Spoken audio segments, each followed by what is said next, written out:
wanaagsan daawadayaal meel kastoo aad dunida dacalada ka joogtaan halkan waa rugta TV waad nagala socotaan maanta waxaan idin barnaamij ku saabsan fanaanka caanka ah ee Dayax-dar Nuusho oo gabi ahaanba afka furtay. Fanaanka ayaa ka hadlay xaaladihii ugu dambeysay ee la soo darsay iyo waxyaabaha social media la isla dhex marayo. Fanaanka ayaa waxa uu sheegay in laga been abuurtay isaga shakhsi ahaantiisa oo gabadha la yiraahdo Cayuuni Qurux ay guursaday, taas oo baraha bulshada la soo dhex wadwaday. Qoraal dheer oo uu kaga hadlayo barta uu ku leeyahay Instagram-ka ayaa waxa uu ku sheegay in runtii ay nasiib darro tahay in rag waaweyn oo YouTubers ah inay waxaasi views ku raadiyaan oo ay sheegaan oo ay gabadhiisa isku diraan. Farxiyo wuxuu sheegay Farxiyo inay tahay gabadhiisa uu aadka u jecel yahay. Wuxuu sheegay in gabadhiisa ama xaaskiisa Farxiyo ay tahay carruurtiisa hooyadood, taas oo ku tilmaamay xitaa in ay marna saaxiib yihiin, marna xaaskiisa tahay, marna carruurtiisa ay ubad u hayso.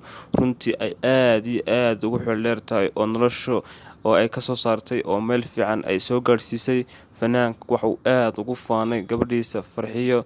Fanaanka ayaa sidoo kale aad ugu faanay gabadhiisa Farxiyo oo ah dad aad isku jecel, baraha bulshadana aad looga qadariyo, shacabka Soomaaliyeedna ay aad u jecel yihiin. Fanaanka ayaa waxa uu ku tilmaamay gabadhiisa qof aan qof kale lagala doorsan karin oo aan qof kale loo gacan dhaafi karin. Gabadhaas la wadwaday Islaameed ee lagu dhadhajinayo ee la leeyahay Dayax-dar Nuusho ayaa guursaday, haba yaraatee wax ka jira ma jiraan. Runtii waxaa la doonayaa in gabi ahaanba faamilkeyga iyo quruxda wanaagga qoyskeyga in la burburiyo.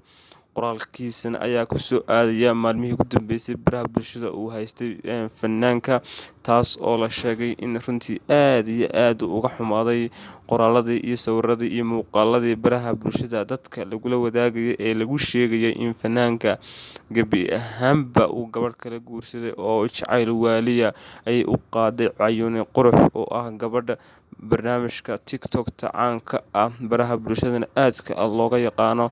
Fanaanka ayaa waxaa soo wajahayay maalmihii ugu dambeysay iyo toddobaadyadii ugu dambeysay dhaleecayn dhanka baraha bulshada ay kaga imanayso, taas oo la doonayo inuu jacaylka iyo quruxda iyo wanaagga ay wadaagaan.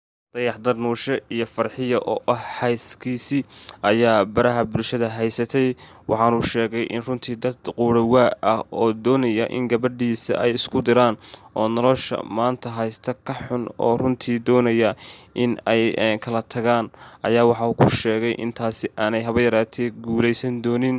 Waxaanu sheegay in dadka qoraalada iyo been abuurka ka sameynaya inay iska joojiyaan oo aanay iyaga shakhsiyaantooda u fiicnayn.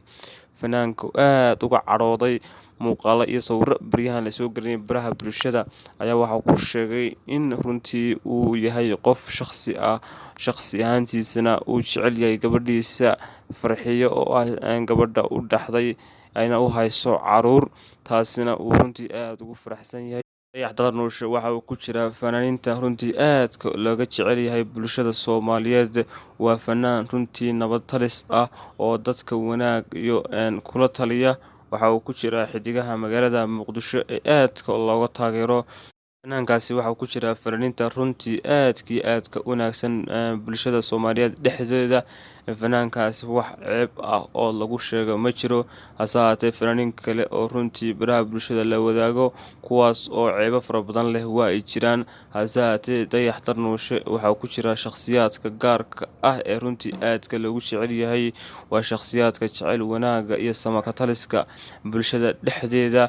Fanaanka ayaa hoygiisu waxa uu yahay magaalada Muqdisho, taas oo uu in badan ku noolaa, fankiisana halkaasi kaga soo biiray, kadibna guursaday oo halkaasi uu lamaanihiisa hadda wanaagsan ee uu haysto ee Farxiyo ay halkaasi isku heleen. Bilowgii jacaylkooda iyo ilaa hadda oo ay isqabaanna waxa ay ahaayeen dad aad nolosha iskugu qanacsan, bulshadana dadkana ay taageeraan. Taageerayaal fara badan ayaa uu fanaanku leeyahay. Dadka Soomaaliyeed ee wanaagga inta badan jecelna waxa ay ku tilmaamaan shakhsi gaar ah oo bulshada aad iyo aad ugu wanaagsan oo sumad ah, waxaana ku tilmaamaan in Dayax-dar Nuusho uu yahay nin kolley runtii aad iyo aad u wanaagsan oo bulshada wax dheer, gaar ahaan kuwa fanka ku jira. Waxaa inta badan fanaanka soo waajihi jirtay cay iyo dhaleecayn kala duwan, taas oo haba yaraatee aanu dheg jalaq u siinin. Waad ku mahadsantihiin daawashada channelkeena fadlan haddii aad ku cusub tihiin channelka subscribe saara oo jariska furta asxaabtiina la wadaaga si ay muuqaalada degdega aan soo gelina ay u helaan.